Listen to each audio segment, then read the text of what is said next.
everyone, and welcome back to Age Perfect Beauty. If you are of a certain age and are interested in finding out a really good foundation that gives you medium coverage but at the same time won't age you, you're going to want to stick around for this video.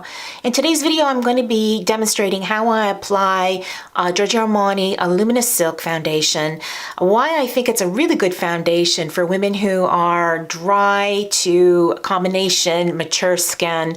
I use it. It's become one of my go-to regular foundations, and I have a lot of foundations that I'm testing out, but I keep reaching for this one over and over again. So I thought I'm going to do a video and explain to you how I apply it and why I think it's one of the best retail foundations on the market for women who are of a certain age and who have dry to combination skin. So let's get into it. I've already gone in and prepared my face. I've prepped it. If you want to know how I prep my face, I'm going to link that video. It was my last video that I did. I'm going to link it up here. I'll also link it below in the description so that if you have any questions on how to prepare your skin properly for makeup, that should answer all your questions and more, I would hope. So let's get started. I'm going to go in with, because I've been working a lot of hours lately, I've got really bad bags. So I'm going to go in and just add a little bit of a color corrector underneath my eye. And I'm going to go in using the Becca Under Eye Highlighting, Brightening. I will link what the product is below. But what this does is it's got a little bit of a salmony undertone to it, and it's got some reflective qualities as well. So it actually goes in and helps to camouflage any dark blue that I have underneath my eye, which I have plenty of right now. So we're just going to go in and we're just going to try to zap those out for today. And you'll see that that gives that real luminosity, a little bit of a reflective quality underneath the eye. So I prepared my skin properly, and I just go in and do a little bit of color correcting right underneath my eye here. I'm just going to take a damp sponge and just make sure that that's well blended. Okay, so let's move on. I'm going to go into my foundation application now. I'm going to be using the Armani Luminous Silk foundation in number 5. And the reason why I feel like this is a really good foundation for women who are mid-age and beyond, especially if you have dry or combination skin, is because it's a silicone-based foundation. And how do we know it's silicone-based? Because it's the second ingredient in the ingredient list, in the INCI list. And whenever you see that, you know that there's a lot of silicone in the product. Remember that silicone is primer. So you don't really need to be adding a primer underneath this, and this is gonna give a medium coverage.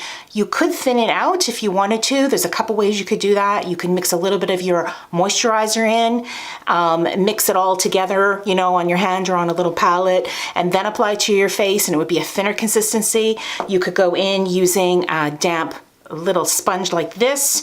That would give it a bit of a thinner consistency.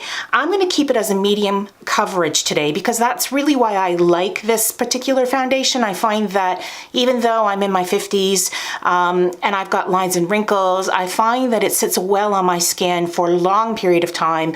I think the silicone and the product also helps with that. So I'm going to give it a good shake, because the silicone and the rest of the products separate. So you need to make sure that you shake these products, these kind of foundations, really well. I'm going to apply it onto my hand first, like so. And then I warm it up on my hand before I apply it to my face. Okay? I don't know if you can see that, like so.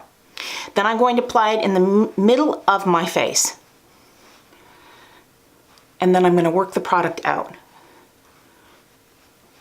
Okay, I'm going to go in using a foundation brush. It's a Smashbox foundation brush. I've used this in other videos as well. And I'm just going to stipple this in at the center of the face first, getting in all the little nooks and crannies.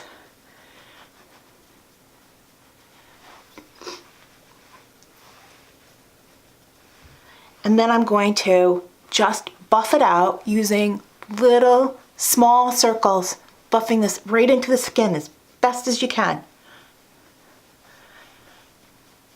Because what I really want here is to give the coverage kind of in the area that I need it, and then thin it out as it goes out towards lines and wrinkles so that I have less product going in there, more product where I need it to hide any of my issues on my skin. Now, any kind of foundation that's got a silicone, or any foundation in general, but any foundation normally that has a silicone in it, you want to give it a couple of minutes to really sink into the skin. It usually takes a minute or two for it to, what I call, get happy with your skin.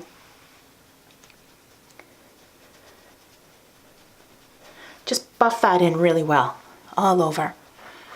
And then kind of stand back and look. Look right in the mirror. And, you know, you can tell whether or not you need, some days you don't need the extra help, other days you really need the extra help. You know, you need a little bit extra coverage. If you need that extra coverage, you just take whatever's left on your hand and you just go in and kind of dab around the areas. For me, it's kind of around the nose. And sometimes just doing this means you don't have to use as much concealer, you know? Sometimes you just need to layer one little bit extra of your foundation onto the areas where you need it, and that kind of stops you from having to use a concealer. There's nothing against concealers. They're just formulated thicker than your average foundation. So they're a foundation that they've just thickened up, basically. And what that means is that it can get into lines and wrinkles, and it can look a little bit heavier on the face. And I know that you can set them with, you know, powders and stuff, but I'm not a big fan of that as you get older, because I really just think it ages you. So if I can get away with not using concealer and maybe just doing that under eye corrector, then I do it. So I've got very dry, mature skin. I'm menopausal. And why I really like this foundation, it's a retail foundation. It is higher end price point. It's $74 Canadian, which is, you know, it's not cheap. But you don't really need a lot because it is highly pigmented, so it can last you a long time.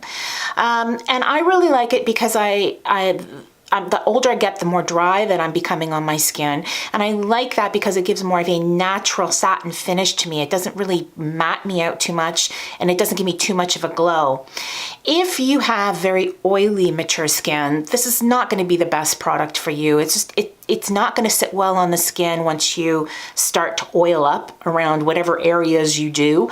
If you find that type of thing happens to you, you should be looking for foundations that are more of a natural satin type finish for you to begin with.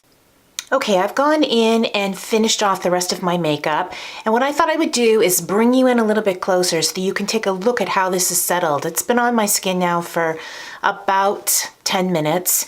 I want you to come in and take a look at how it's settled in different parts of my face. Now, again, I am 53. I've got lines and wrinkles around my eyes, around my mouth, not too bad on my forehead. I'm extremely dry skin at this point in my life. So I like the fact that this foundation doesn't settle too badly into my lines and wrinkles, but it also gives me that medium coverage. So it's that balancing act, right? It's getting that medium coverage with a product that doesn't sit too badly in lines and wrinkles and make you look worse. So I'm going to get you to do a close-up. Don't be afraid. It's a bit scary for me to do this, but let's see. Okay, so around the nose area is where I get the most dry in here. Okay, so take a look at that. That's how it's settling in there, if your skin's like mine. The cheek area, around the eyes. It settles a bit in the eye, but not too bad. I didn't add any concealer on after this either. And around the mouth as well. I got the Marriott lines going on, and it doesn't settle too badly in those. I hope that you enjoyed this video. If you did, please give it a thumbs up and consider subscribing. Let me know below if you use Giorgio Armani Luminous Silk foundation, what your thoughts are around it. And also, what type of foundation do you use, and what kind of information would you like me to share with you? Would you like me to go over my favorite foundation products, or would you like more training on how to apply foundation based on your skin tones? You let me know below, okay? I want to make sure that I give you guys what you really want. So please let me know below. I'd really appreciate it. Thanks so much for watching, and I look forward to seeing you next time on Age Perfect Beauty.